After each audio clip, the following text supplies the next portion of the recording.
ሕወሓት ብወልቃይት ግንባር ክተጥቅዕ ትዳሎላ ዝብል ትዳሎላ እንተይኮነስ ኣትያላ ዝብል እዩ እዚዩ ኣብ ክልተ ቦታ ዝተለዓለ እዩ ብወልቃይት ክተጥቅዕ ኣትያላ ይብሉ እሞ ኣብቲ መድረክ ንሰብ ባዕሉ ኖ ብወልቃይት ክተጥቅዕ ይትኽእልን በዚ እያ ዝብሉ ዝከራኸሩ መን እንተዝኾኑ ፅቡቅ እዩ ናይ ባዕልና ሰባት 4 ተጋሩ ዝተሳተፍሉ መድረክ እዩ ነይሩ እቲ መድረክ ናይ ዝሕዚ ነግረኩም ናይ ሕወሓት ብወልቃይት ክተጥቅዓ ዝተባሃለሉ ኣብ ጎንደር ተኻየደ እዩ ዕለት 11 ኣኼባ ከተማ ጎንደር ኢለ ከቅርበልኩም ናይ ዕለት 11 እዩ ኣብ ጎንደር ናይ ሰሜን ምዕራብ እዚ ላዕለዎት ኣዘዝቲ መኮንናት ዝተረኸብሉ ኣድማ ብተና ናይ ኣምሓራ እውን ኣዘዝቱ ዝተረኸብሉ ናይ ኣምሓራ ፖሊስ ናይ ኣምሓራ ምልሻ ሓለፍቲ ፀጥታ ኣካላት ዝበሃሉ ዘለውሉ ናይ ፖለቲካ እውን ሴሌክቲቭ ብዝኾነ መንገዲ ፒክፒክ ተገይሮም ዝተረኸብሉ ላዕለዎት ኣዘዝቲ ዘብዕ ተከዘ ዝበሃል ናይ ኣብይ ኣሕመድ ባምቡላ እውን ዝተረኸብሉ እዩ ነይሩ መተሓባበርቲ ናይ መንነት ኣስመላሽ ዝበሃሉ ኣብዚ እውን ኣለና ዓይናታቶም ንእሽትላን ክንወስኸሉ ኢና እዚኣቶም ናይ እዚኣቶም መተሓባበርቲ እውን ዝተረኸብሉ ከም ዝነበረ እቲ መድረክ ይገልፁ ፍልፍላትና ድሕሪኡ 4 ባንዳታት ተጋሩ መራሕቲ ሰራዊትና ባህልቲ ተረኺቦም 4 እዮም ዝብሉ እምበር መነመን ዝብል ሽሞም ስለዘይነገሩና ሕዚ ነቕርቦ ኣይኮነን ግን ኣፃሪኹም ኣምፅልና ኢልና ኢና መነመን እዮም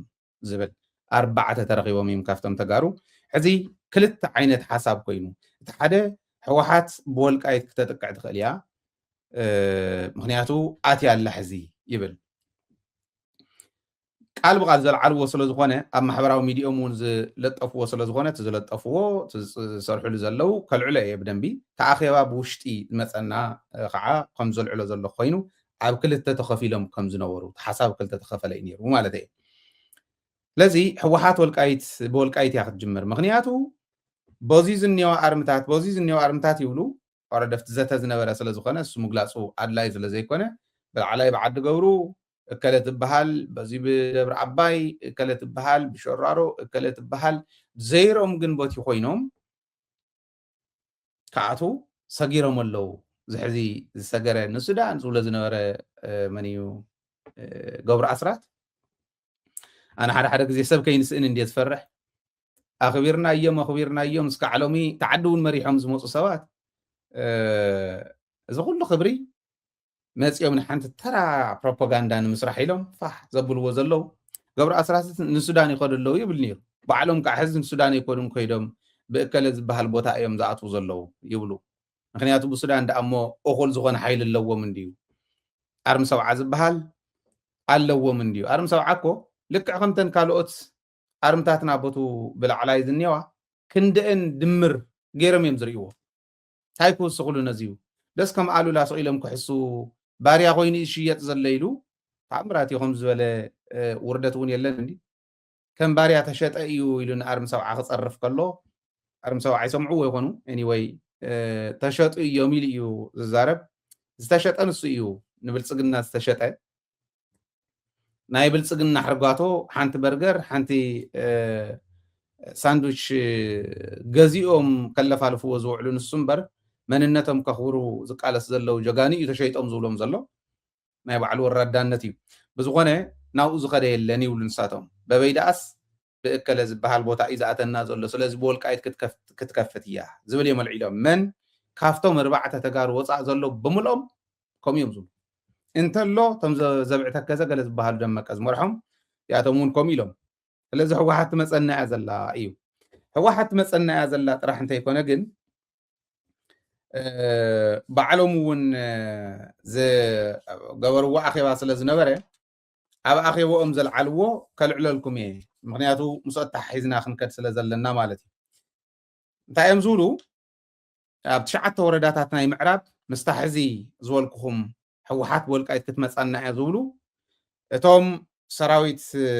ኣዘዝቲ ናይ ሰሜን ምዕራብ እዝ ዝበሃል ላዕለዎት ኣዘዝቲ መኮንናትን ኣድማ ብተናን ናይ ኣምሓራ ፀጥታ ኣካላት ዝበሃሉ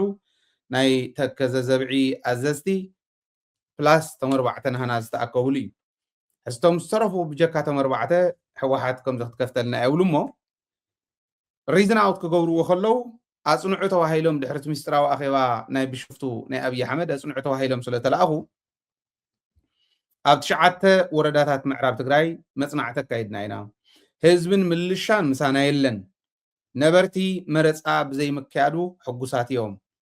ነባር ምምሕዳር ትግራይ ንምምላስ ትፅቢት ኣለዎም ይብሉ ስለዚ እዚ ስለ ዘለዎም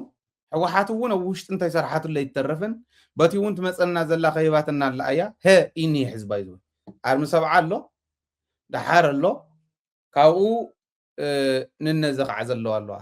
ሀ መልክዕ ማለት እዩ እዚኣ ኣብዚቶም ተጋደልቲ ክትንትኑልና ከለው ኣብቲ ሕሉፍ ነቶም ዝማረኹ ዓፂኻ ይትወቕዖምን ወይ በ ወይ ሀ ኢኻ ጌርካ ተኣትዎም ይብሉ ሀ እንተኮይና ናብቲ ክፍቲ እዮም ዝጎዩ ድሓር ቦዚን ዘሎ እንዳቐሽመደ እንዳቆርመመ እዩ ዘትርፎም ዘምለጠ የምልጥ ኣለኹ እንዳበለ እስካዕቲ ጫፍ ናይ ሀ ዝበፅሕ ናተወቕዒ ዝኸይድ ብድሕሪት ከዓ መምለሲነት የምሕለፍ የብሎምን ኢዱ እንዳሃበ እዩ ዝኸይድ እዚኦም እትዮምና እኒው እዮም ዝብሉ ዘለዉ እቶም ናህና እንታይ ይብሉ ይመስለኩም ብክልተ ቁልፊ ምክንያታት ተመልከቱ ንሕና ኢና ንገጥም ዘለና ንሕና የሃገሩ ሰርዶ በሃገሩ በሬ ይብልዎ ባዕሎም እና ንሕና ስለዝኮና ክልተ ቁልፊ ምክንያታት ኣለዎም ሕወሓት ብወልቃይት ዘይጅምሩሉ ይብሉ ዝበልዎ ስለዝኮነ ይውሰድዎ ኦረዲ ክጠቕሞም እዩ ነቶም መሪሕነት ናይ ልየ ዝኣምን ቀዳማይ ምክንያት ዘለዎ ሓይሊ ናብ ወልቃይ ተቀዲማ ሊኢኻ ዋጋ ክትከፍለ ይትደልን ሕወሓት መጀመርያ ሓይሊ ኢትዮጵያ ክተዳኽም ስለትደሊ ብወልቃይት ተጀሚራ ግን ዘለዋ ብሓንሳብ ክተዳኽሞ ስለዘይትደሊ ኣይኸውንን ኣብ ወልቃይት ከቢድ ፈተና ከም ዝገጥማ ትፈልጥ እያ ወታደራዊ ሳይንስን ጥበብን ዝቐሰመ ሰብ ብኡ ይጅምርን ኣብ ካሊኣ ክተዳኽሞ ስለዚ ኣይትጅምርን እያ ስለዚ ግንባር ወልቃይት ናይ መጀመርያ መጥቅዒ ኣይትገብሮን ብካሊኣ ክትጅምር እዚ ሓደ ምክንያት እዩ ካልኣይ ምክንያት መከላከያ ህዝቢ ኣምሓራ እንታይ ከም ዝገብራ ኣይትፈልጥን ይብሉ ህዝቢ ኣምሓራ እንታይ ከም ዝብል ከዓ ክነግረኩም እዩ ካሊእ ኣለና ኣይትሕዝቶ ህዝቢ ኢትዮጵያ እንታይ ከም ዝብል ኦረዲ ፀኒሕና ንበይኑ ክነቅርቦ ኢና ሰሪሕና እዩ ኣለና ኤዲት ይግበረሉ ክቀርበልኩም እዩ ስለዚ ፋኖ ንምምላስ ናብ ፒፒ ንፋኖ ናብ ፒፒ ናብ ብልፅግና ንምምላስ ከም እንጥቀመሉ እውን እትሰግኣሉ መንገዲ ስለዝኮነ ንፋኖ መምለሲ ከይኸውን ኢላ ስለትሰግእ ብወልቃይት ኣይትጅምርን ናይ መጥቃዕቲ ኣንፈታ ራያን ዓፋርን እዩ ይብሉ እዚ ሕዚ ከም ናህና እዮም ከምኡ ዝብሉ ዝብለኩም ኣሎ እቲኦም ኣብያቶም እዮም ገሊፆም ነዚኣ ሓንቲ ጭብጢ ክውስኸልኩም ከምኡ ኢሎም ኣማኺሮሞም በዓል ጻድቃን ከምኡ ኢሎም ኣማኺሮሞም ቶም ካልኦት ናህና ዝገበርዎ ክነግረኩም ብተግባር ቶም 4 ምስ በዓል ጉዕሽ ምስ በዓል ጻድቃን ተማኺሮም ዝኸዱ እዮም ክኾኑ ከማኸረ ይሰማዕናን ግን ተማኺሮም ዝኸዱ እዮም ክኾኑ ዋላ ዘራርቦኦም እውን ከምኡ ስለ ዝመስል ናይ በዓል ጉዕሽ ምኽሪ ናይ በዓል ጻድቃን ምኽሪ ጻድቃን ቃል በቃል ዝበሎ እውን ነጊርናኩም ቅድሚ ሕዚ ነጊርናኩም ኢና ንጸለምቲ ክምኮር ከሎ ጸለምቲ ንኸይትኸድ ሕወሓት ዝብልዎ ዘሎም ቲዲኤፍ እዩ ሕዚ ያው መራሒት መንግስቲ ስለዝኾነ ቲዲኤፍ ብሕወሓት ብመንግስቲ ትግራይ ዝእዘዝ ስለዝኾነ ፀገም የለን ተወልዎ ስለዚ ጸለምቲ ከይትኸድ ምዕራብ ትግራይ ንኸይትኸድ እንድሕር ኮይኑ ኣብ ዓፋርን ናብ ራያን ንሓዛ ባህሊ ጻድቃን እዩ ሕዚ ብኡ ስለትጅምር ቦዚን ተጀሚራ ጉድኣት ከይበፅሓ ስለትሓስብ ጠቢባን ስለዝኾኑ ከምኡ እዮም ክሓስቡ ስለዚ ኣብዚ ይኸውን እሞ ናብዚ ሓይሊ ወስኹ ኢሎም በዓል ጻድቃን ዝሓተትዎ ኣሰፋ ቸኮልን መሓመድ ተሰማን ሓቲቶም ካብ ምብራቅ እዚ ናብ ሚሊ የምፅኦም ኣከማቸሞም ክከፋፈሉ ናብ ክልትዩ ንዓፋርን ናብ ቆቦን ክከፋፈሉ ኣምፅኦሞም ኣብ ሚሊ ዝቐነዩ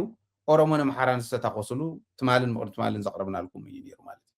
ለዚ ነቕሪቦምሎም ክልቲኦም ኣብ ክልተ ጫፍ ኮይኖም ተኹነታት ወዲኦማ ተኣኸባ ተወዲያ ነገር ግን እንታይ ወሲዶም ዝብል ኢና ክንወስድ ዘለና ኣምሓራ ኣብ ዓብይ ስግኣት ከም ዘሎ ህዝቢ ኣምሓራስ ምስ ህዝቢ ትግራይ ሓድነት ክገብር እምበር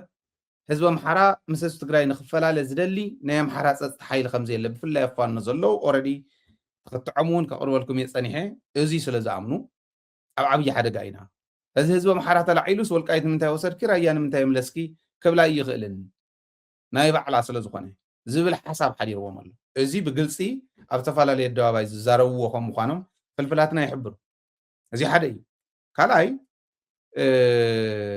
ኣብ ውሽጦም ምትእምማን የለን ትማል እውን ኣቕሪብናልኩም ኢና ነቶም ናህና ባዕሎም ኣይኣምንዎም ሕወሓት እያ ሰሊፋቶም ትኾን እዮም ዝብሉ ሕወሓትስ በቃ ናይ ሽርሒ ፍሕሶ ናፋሓሰት ትውዕል ሸራሒት ገይሮም እዮም ዝሓስዋ እቲ ከምኡ ዝበለ ብኢ ዝርከብ እንደንገሩና ከምኡ ጌርና ከምኡ ክንሰርሓ ንሕወሓት ዋና ናይ ተንኮል ናይ ሳሪሃ ማሪሃ ፋብሪካ ጌርና እንተንሰርሓ እሞ ከምኡ እንተትኾነልና ሕወሓት ከመይ ደስ መበለኒ ይመስለኩም ከምኡ ዝመስሎም ሕዚ ብምልኦም ቶም ኣብ ሓራ መሬት ዘለው ዓፋር ይኹን ኣብ ካሊእ ዝኒሄ ኣዲስ ኣበባ ዘሎ ልኡኽ ሕወሓት ኢሎም ይሓስቡ ትግራዋይ ስርሑ ይገድፍን ስለዚ ኣብዙ ምሳና እንተኮይኖም ሚስጥርና ፈሊጦም ፀኒሖም ክትኣቱ ከላ ዝኾነ ነገር ገብሩ እዮም ኢሎም ይሰጉ ትማል ዘቕረብኩልኩም ናይ ትማል ፕሮግራምና ከይድኩም ተመሊስኩም ረኣይዎ ከምዚ ይብሉ ማለት ስለዚ ኣብዚ ደረጃ እዚ ዘለው ስለ ዝኾኑ ግንዛበና በዚ ደረጃ እንድሕር ኮይኑ ናይ ኣምሓራ ህዝቢ እንዳኣመነ ዝኸደሉ ዘይኣመነ እውን እንዳኣመነ ዝመፃሉ ፋኖ ዝድግፈሉ ፋኖ እውን ዘለዎ እምነት ክንሪኦ ኢና ግን እምነቱ እንዳተጠናኸረ ዝኸደሉ ትግራይን ኣምሓራን ሓቢረን እንተዘይሰሪሐን ህዝቢ ትግራይን ህዝቢ ኣምሓራን ካብ ዝበላዕ ሰብ ዝኾነ ስርዓት ምውፃእ ከም ዘይከኣል ዝርድኡሉ መንገዲ ምስራሕ ወሳኒ እዩ ማለት እዩ እዚ ሕወሓት ናፍቲ ንሳቶም ዝብልዋ ዘለው ዓይነት ከይዲ ክትመፅእ ክትክእል ኣለዋ በቃ ናይ ሳሪሃ ማሪሃ ውድብ ክትኮን ክትክእል ኣለዋ ፖለቲካ ንቅድስና ይስራሕን ቀደም ከይብሉን ዝበሃል ክረግፍ ክኽእል ኣለዎ እዚኣ ጌርና ኢና ክንከይድ ንኽእል ዝብል እምነት ኣለኒ እንተ ሕወሓትና ወልቃይት ክትመፃና እያ ምዕራብ ትግራይ ክተምልሶ እያ ይትጠራጠር እንታይ ነዊሕ ግዜ ኣድሊካ ኣብ ቀረባ ክምለስ ቀረባ ማለት ፅባሕ ማለት ኣይኮነን እዚዩ ወታደራዊ ኦፕሬሽናት እውን ዘድልዮ ፖለቲካዊ ውሳነታት እውን ዘድልዮ ኣላይስ ምፍጣር ዘድልዮ ዲፕሎማሲና ከይፈርስ ተጠንቂቕካ ብጥንቃቐ ክግበር ዘለዎ ስለ ዝኾነ ኣፍታት ምቾ ግዜን ቦታን ክገብርዋ እዮም ኦኬ ንሕና እውን ሚድያ ዝገብሮ ክንሰርሕ ኢና ዳያስፖራ እውን ዳያስፖራ ዝገብሮ ክሰርሕ እዩ እምብለይ ዝብል ንባዕሉ ንውርደቶ ይበል መሬትና ምምላስ ግዝኣትና ምውሓስ መንነትና ምኽባር ኣይቃለስን ዝብል ትግራዋይ ንባዕሉ ይበል እዩ ውርደቱ ንባዕሉ ስለ ዝኾነ ማለት እዩ ስለዚ እዚ ብደንቢ ክንሪኦ ኣለና ነዚ መሰረት ገይሮም ግን መጠንቀቕታ ንሕወሓት ሂቦም ኣለዉ ጌዲዮን ጢሞቴዎስ ናይ ኢትዮጵያ ወፃኢ ጉዳይ ሚኒስትር ዝበሎ እዩ መጠንቀቕታ ይሂቡ ንሕወሓት ሕወሓት ክትጥንቀቕ ኣለዋ ተዘይኮይኑ ግን ክነጥፋኣ ንኽእል እኮ ኢና ይብል ሙሕዚ ደኣ ጌዲዮን ጢሞቴዎስ ኣብ ገነት ቦታ ክረክብ ዲ ንሕወሓት ዘየጥፋ ኣጥፊኦም ዋስ እንዲኦም ኦረዲ ተሰሪዝክ እኮ ኢሎም ህዝቢ ትግራይ ግን ኣድሚቑ ፅሒፍዋ ሳቶም ሰሪዞማ ህዝቢ ትግራይ ኣድሚቑ ፅሒፍዋ ሕወሓት ክትወርድ እውን ክድይብ እውን ናህና ሓላፍነት ናህና ስራሕ ናይ ተጋሩ ስራሕ እምበር ናትኩም ኣይኮነን ኢልዎም ንሕወሓት ከምዚ ኩሉ ግዜ ዝብሎ ማንትኛ ኣዝሞተትላ ማሕሲእ ማለት እያ ሕወሓት ኣብ ውሽጢ ዘለዉ እውን ምዕሩይ ተቃውሞ ዘይገብሩ ተቃወምቲ በቃ ተልከስከስ ዝብሉ ገላ ካብ ተልከስከስ እዚኣ ትሕሸና ኢሉ እቲ ህዝቢ ንክመርፅ ኩሉ ግዜ ከምኡ ኢላ ክትዘልቕ እያ እንተዝዕርዩ ፅቡቕ ነይሩ መማረፂ እዮም ንዓኣ እውን መንፍዕዋ ብደገ ዘሎ ፀላእ እውን በላዕኹ ዝብል ክትበልዓማ ይትኽእልን እዚኣ እኮ ውፅኢት ቃልሰ እያ ኢሉ ህዝቢ ትግራይ ከዓ እንዳድመቐ ዝፅሕፋ ስለዚ ክነጥፋኣ ንኽእል ኢና ይብል ጌዲዮን ጢሞቴዎስስ ንሕወሓት ከጥፋኣ ማለት እዩ ናይቲ ማል ኩታራ ግን ኦረዲ ንፅድቂ ኢሎም ኣይገደፍዋ ነጥፊኦማ እውን እዮም ሰሪዝናክ ኢሎማ እዮም ዘይተሰረዘት ብቕልፅም ህዝቢ እዩ ዘይተሰረዘት ብናይ ህዝቢ ሓይሊ እዩ ህዝቢ ትግራይ ንምትላል ከዓ ዘይገበርዎ ነገር የለን ናይ ባዕልና ባንዳታት እውን ተጠቂሞም ስለዚ ሓድሽ ጦርነት ክትከፍት ትኸይደላ እዩ ትንሶም ሒዞሞ ዝመፁ መሳርሒ እሶም ዝኸፍትዎ ጦርነት ኣይኮነን እቲ ንሕና ንምክልኻል ንዳለዎ ጦርነት ይኸውን ብናታቶም እዚኣ ሓንቲ እታ ምኽንያት ፕሮፓጋንዳ ስለ ዝኾነት ሓይሎም እያ ንሳ እንተሰይርናያ ንዓኣ ማዕረ ማዕረኣ ትኸውን እንተነኣሰ ስራሕ ክንሰርሕ እንተኽኢልና ከም ተጋሩ ሚድያ ነትናቶም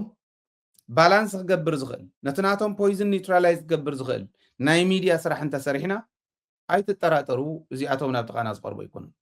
የለውን ኣብቲ ካሊእ ስለዚ ክነጥፍኣ ኢና እንድሕር ደልያ እኮ ይብል እዚዩ ኣብ ቻተም ሃውስ ዝበሃል ኣብ ዩናይትድ ኪንግደም ዝተዳለወ ዘተ እዩ እዚኦም ዘዳለዎ ቻተም ሃውስ ዝበሃል ዘዳለዎ ማለት ኩሉ ግዜ ዝዳለዎ ዘተ ኢሎ እሞ ስለዚ ኣብዚዩ ተረኺቡ እዩ ገዲዮን ከምኡ ኢሉ ዘሎ እንተዘይ ዓሪፎም ክደዓኹ እዮም ይብል ደርሆ እንተሓለመት ጥሪኣ ድዩ ዝበሃል በቃ ዘይከምዚዩ ካሊእ ተኣምር የብሎም ተኽሲ እዩ ካሊእ እዩ እቲ ድምፂ ንሱ እምበር ተኣምር ከዓ ክሰርሑ ዝኽእሉ ሰባት እንተዝኾኑ ቁም ነገር እዩ ነይሩ መንነቶም እንዳፈለጥና እዮም ክንዱእ ዝኣክል ዝጀሃሩ ክብለኩም ደልየ መሬት ናይ ኢትዮጵያ እዩ ይብል መሬት ናይ ኢትዮጵያ እዩ እንታይ ማለቱ ይመስለኩም ዲዲአር እንተበልና አይዲፒ መሊስና ክነተሓሕዞም ኢና እንተበልና መሬት ኣይትብለና ይብል መሬት ግን ናይ ኢትዮጵያ እዩ ኦኬ ኣብ ኦሮሚያ ኸይድና ዝኾነ ኣሩሲ ዝበሃል ናይ ትግራይ እንተበልና መሬት ናይ ኢትዮጵያ እዩ ክንብል ንኽእል ዶ ኣብ ኣምሓራ ኸይድና ጎጃም ዝበሃል ናይ ትግራይ ክንብል ንኽእል ዶ ትሰብ ሕዚ ከምዚ ሕዚ ዝብሎ ዘሎ እቲ መሬት ናይ ኢትዮጵያ እዩ ኢትዮጵያ እንድያ ተመሓድሮ ስለዝሳቶም እንታይ ኣለዎም ዲዲአር ክንብል ከለና አይዲፒ ክንብል ከለና ስኢሎም ዘይቕበሉ እንዲ ዝብለና ዘሎ ተሰብ ዘይፈለጠ ይኽተሎን እዚዩ ሓቆም ኢትዮጵያውያን እንዲና እንታይ በቃ ስኢልና ዓሪፍና ዘይንነብር ይብል ሕገ መንግስቲ ዘንበበ ሰብ ሎየር ምዃነ የድልዮም ሕገ መንግስትና ከምኡ ይብልን ላዕላውነት ናይ ኢትዮጵያ ኣብ ላዕላውነት ናይተን ክልላት እዩ ዝምስረት ላዕላዊ ድንበር ኣለዎን ዘይጣሓስ ላዕላዊ ድንበር ኣለዎን ናይ ትግራይ ላዕላዊ ድንበር እንተተጣሒሱ ናይ ኢትዮጵያ ላዕላዊ ድንበር ተጣሒሱ ኢላ ክትመፅእ ዘለዋ ኢትዮጵያ እቲ ድንበር ግን ናይ ትግራይ ፍሉጥ እዩ ናይ ኣምሓራ ላዕላዊ ድንበር ተተጣሒሱ ናይ ኣምሓራ ላዕላዊ ድንበር ኢላ ትመፅእ ትሕት ኢላ ብደቡብ እንተኮይኑ እውን ብሶማልያ እንተኮይኑ እውን ብኦሮሚያ ብኩሉ ኦሮሚያ ድንበራ ፍሉጥ እዩ ትግራይ ድንበራ ፍሉጥ እዩ ትግራይ መሬት ኣለዋ ላዕላዊ መሬት ሒዘን እየን ኣትየን ኩለን ክልተ መንግስቲ ከም ዘሎ ክትርድኡ ክትክእሉ ኣለኩም ብፍላይ ተጋሩ እንረዳእ እዩ ክልተ መንግስቲ ኣለዉ ኢትዮጵያ ብሄራዊ ክልላዊ መንግስቲ ዝበሃልን ፌደራል መንግስቲ ዝበሃል እቲ ዝለዓለ ስልጣን ዘለዎ ሰላም ናይ ምሕላው ውሽጣዊ ሰላምካ ናይ ምፅናዕ ናይ ባዕልካ ድንበር ኣኽቢርካ ህዝብካ ናይ ምምሕዳር ስልጣን ናይ ትኽልል እዩ ኣብዘይ ስልጣኖም ኣትዮም ኩሉ ገበርቲ ሓደግቲ ንሕና ኢና ካብ ላዕልን ታሕቲ እቲ ጉዳይ እዮም ዝብሉና ዘሎ ኣይኮነን ሕገ መንግስቲ ከምኡ ኣይኮነን ኩታሩ መፅኦም ከምኡ ክብሉ ከለዉ ተዓገሱ ክበሃሉ ናይ ግድን እዩ ገዲዮን ዝጀሃረሉ ግዜ መፅኡ ግን ከምዚ ይብል መሳርሒ የከማችው ኣለዉ የጠራቅሙ ኣለዉ መሳርሒ ይገዝኡ ኣለዉ ይብል ኣብዚዩ ባዕሉ ዝገለፆም እዮም ዘመናዊ ቴክኖሎጂ ዘመናዊ መሳርሒ ይገዝኡ ኣለዉ ሚሳይላት ይገዝኡ ኣለዉ ድሮናት ይገዝኡ ኣለዉ ፀረ ድሮናት ይገዝኡ ኣለዉ እዚ ንኩናት ምድላው እዩ ኬሚካል ምምፃእ ከደኣ ንምንታይ ምድላው ይባል ፀበል ኣብና ኣረጋዊ ኮይኑ ድዩ ብላስቲክ እንዳቋፀረ ኮይና ፃዕዳ ፈስፈረስ ድዩ ሃይድሮጅን ሲያናይድ ድዩ ካብ ኣዘርባይጃን እንተይተረፈ ፅዒኖም ዝወሰዱ ሰባት ድሮናት ሰሪሐ ኣጥፍቶ ጠፊ እንዳበለ ስለምጥፋእ ዘውግዓና መንግስቲ ንምንታይ ንዕኡ መከላኸሊ ዝኸውን ገዙ ኢሉ ለንደን ከይዲ ይኸሰና ማለት እዩ እዚ ዝገብር ዘሎ ስጋኣቶም ከሪአኩም ደልየ ስለዚ መሳርሒ ይገዝኡ ኣለዉ ናይ ሃገር ሃፍቲ እዚ ድማ ብጣዕሚ ዝገርም ናይ ሃገር ሃፍቲ ናብ ጦር መሳርሒ የውዕልዎ ኣለዉ ኣብ ልዕሊ ናይ ወፃእ ሸርፊ ምስኣና እታ ሃገር ሃፍታ የስእንዋ ኣለዉ መሳርሒ ንመግዝኢ ይገብርዎ ኣለዉ ኢማጅን ወርቂ ኢልኩም ውሰዱ ሕዚ ንኣብነት ዝብለና ዘሎ ንሱ እዩ ናይ ትግራይ መዓድን ተጎቲቱ ናብ ኢትዮጵያ ንኸይኸይድ ናይ ወፃኢ ሸርፊ ከይተምፃሉ ኢትዮጵያ ኣብ ልዕሊ መሓዞም ንስ ኣውፅኦም ሸይጦምስ መሳርሒ ይገዝኡ ኣለዉ ይብለካ ኣሎ እዚኣ እኮ ቃል ብቃል ኣስኢላ ክትርጎም ከላ ኣንቱም ዓያሹ ንብረትኩምን ሃብትኩምን እኮ ወፃኢ ሸርፊ ንኸምፃሉ እየ ትጥቀሞ ነይረ ስለዚ ሕዚ ስእልኩም ብገላጥምኩም ብዓያሽኹም እንደቆፅሉ እኮ እዩ ዝብለና ኣሎ ካሊእ ተኣምር የብሉን ናይ ትግራይ ወርቂ ንትግራይ መጨፍጨፊ ብረት ይመፅእ ነይሩ ናይ ትግራይ ወርቂ ንትግራይ ጨፍጨፍቲ ድሮናት ይገዝእ ነይሩ ሕዚ ግን ናይ ወፃኢ ሸርፊ ስኢና ተዓዲ ይብለካ ኣሎ ጌድዮን እምበር ልቑስኣ ዕርያ ክትውድቕ ትክእል ኣለዋ ትግራይ ኣብዚ ተዓወተትሉ ኣነ ኣብ በቢ ዘለናዮ ኮይንና ንመንግስቲ ትግራይ ኣብዚ ክምስገን ብስሩን ጣቂት የድልዮ እዩ ዝብሎ ንግድን ሰደድን ዝበሃል ቢሮ ከፊቱ ኣሎ ሕዚ መንግስቲ ትግራይ ንግድን ሰደድን ንግዲ ሚኒስትር በልዎ እስካዕ ዝቋቑም ምንም ጥርጥር የብሉ ብድፍረት ንዛረቦ እዚ ንሕና ጨፍጭፎሙና በሊዖሙና በሉንዶ ግደፉ ኢልና ትሕትና ጌርና ተዓጊዝና እንተቀረብና እውን ዕፅዋን ክባን ዘለኣለምካ ደሞስካ ይትወሃብ ነዳደ ይሓልፍ ካሊእ ይሓልፍ ኢሎም ይዓፁና እዚ ክገብሩ ከለው መንግስቲ ትግራይ ከምቲ ዝወሰኖ ምውሳኑ ንግድን ሰደድን ዝበሃል ቢሮ ምኽፋቱ ናይ ብሓቂ ክምጎስ ኣለዎ ክድነቕ ኣለዎ ዝብል እምነት ኣለኒ ስለዚ ጌድዮን ወርቂ ስለ ዝተረፈ ቆርበትን ኣንጋረን ዝበሃል ስለ ዝተረፈ ሰሊጥ ስለ ዝተረፈ ናይ ምዕራብ ወስድዎ ኣለዉ እዮም እቲ ካሊእ ግን ስለ ዝተረፈ ሳፋየሩን ካሊኡን ስለ ዝተረፎ ናይ ወፃኢ ሸርፊ ስኢነ ይብለካ ኣሎ ሕዚ ብሓዘነታ ሞትካ ዶ ትኸፍተሉ ትበሪ ወይስ እታ ትግራዋይነትካ ክትሃንፅ ክትከዲኻ ትግራዋይ እንታይ ከም ዝገብር ክንሪኦ ኢና መሊስና ነቋቁሞም እንተወልናዮም ንተፈናቀልቲ እውን ንሕና እንተዘይኣቲና ይኾኑን ይብሉና ይብሉ ሓቆም ዋርድያ ዘይብሎም ሰላሞም ዘይተረጋገፀ ፍጹም ዋላ ሓደ ሰብ ክኸይድ ኣይንፈቅድን ተጋሩ ናይ ኩልና ተጋሩ ክኾን ክኽእል ኣሎ ኣብዚ እንታይ ኢና ንገብር እዚኣ ከመይ ገርና ንጠቕልላ መንግስቲ ትግራይ እቲ ፅቡቕ ዝሰርሖ ዘሎ ፅቡቕ እንዳሰርሐ እተን ሓሚቕካ ኣለኒ ኢኻ ሰኒፍካ ኣለኒ ኢኻ እንብሎ ኣብዚ ሕዚ ክንሰንፍ ፍጹም ዘይፍቀድ ስለ ዝኾነ ብስንፍና መጉደፍዎ ቦቱ ዘሎ ፔስ ከይድና እውን ኣይንወፅዎን ስንፍና ናብ ጥቓና ክቐርብ የብሉን ስለዚ ሰኒፍኩም ክትበሃሉ ከለኹም ኣይትናደሩ በበይን ዕርዮ በሉ ኩሉ ናይ ሓላፍነት ወሲዱ ክዕሪ ስለ ዘለዎ ከዓ ሰኒፍኩም ጥራሕ ተይኮነ መማዕራረይ እውን ክነቕርብ ክንክእል ኣለና ክፍተትና እንታይ ክፍተትና ዓቕሚ ናይ ትግራይ ብምሉእነት ዘይምጥቃም ናይ መጀመርያ ስራሕና እንታይ እዩ ዓርሰ ምርኮሳ ንሕና ኮይንና ዓርስና ኮይንና ሃገርና ክንምስርት እንተኮይንና እንዳለመንና ኣይኮነን ስርናይ ናብዚ ናይ ረድኤት ቦታ ዘይመፀን ከም ዝበለ ዘይተይመፀን ገለ እንዳበልካ ኣይኮነን ዘይትና ስርናይና ባዕልና ንኽኣል ዓርሰ ምርኮሳ ንእመን ኣብ ዓርሰ ምርኮሳ ዝኣመነ ማሕበረሰብ ኣሜሪካ መፅያ ተገድዶ ማዕቀብ ገበርኩ ከምዚ ገበርኩ ዝበሃል ጭፈራ እዩ ዝኸውን ንሕና እውን ማዕቀብ ንገብረሎም ደረጃ ክመፅእ እዩ ሕጂ ግን ናይ መጀመርያ ሰርከ ህብስት በሊዑላ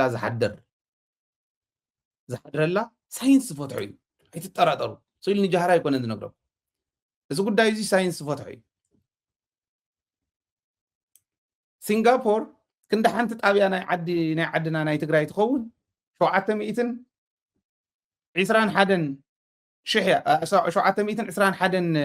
ስኩዌር ኪሎ ሜትር እያ ሓንቲ ሽሕ እውን ኣይትመለን ሲንጋፖር ግን ዳርጋ ክንዲ ናይ ትግራይ ዝኸውን ፖፑሌሽን ኣብቲ ሓንቲ ጣብያ ናይ ትግራይ ትኸውን ዝነብር ኢኮኖሚኦም ባጀቶም ዓመታዊ ባጀቶም 12 ዕፅፊ ናይ ኢትዮጵያ እዩ 12 ዕፅፊ ናይ ኢትዮጵያ እዩ ከመይ ገይሮም ነይሮም ኦይል የብሎም ማዕድን የብሎም ከመይ ገይሮም ናይ ሰብ ርእሲ እዮም ዝነብሩ ስለዚ ከመይ ገርና ንስራሓዮ እዩ እቲ ጉዳይ እምበር ካብቲ እኒህና ንሕና ተፈጥሮ ዝዓደለና ወለድና ዝሰርሕዎ ዘየለ የለን ኣብ ትግራይ ስለዚ እዚ ናይ መጀመርያ ምግቢ ውሕስና ኣብኡ ኢኹም ኮንሰንትሬት ክትገብሩ ዘለኩም ኣግሪካልቸር ናይ ሕርሻ ቢሮ ናይ ማይ ቢሮ ካልኦት ምስዚኦም ማዓድን ቢሮ እዚኦም ቱሪዝም እውን ከምኡ ክሰርሑ ኣለዎም ምግቢ ውሕስና ኣብ ምርግጋፅ እዚኣ እንተረጋጊፅና ፀጥታና ምርግጋፅ እዚኣ እንተጌርና ውዳበታት ካወዲብካ ኢንቨስተር ፍሬንድሊ ዝኾነ ፖሊሲ ኣምፂኻ ኢንቨስተራት ምእታው ስራሕ ዕድል ምፍጣር ካብ ስደትን ካሊእ በኸንከንን ምትራፍ ይከኣል እዩ እዩ እቲ ፀገምና እዚ ክእርምዎ ኣለዎም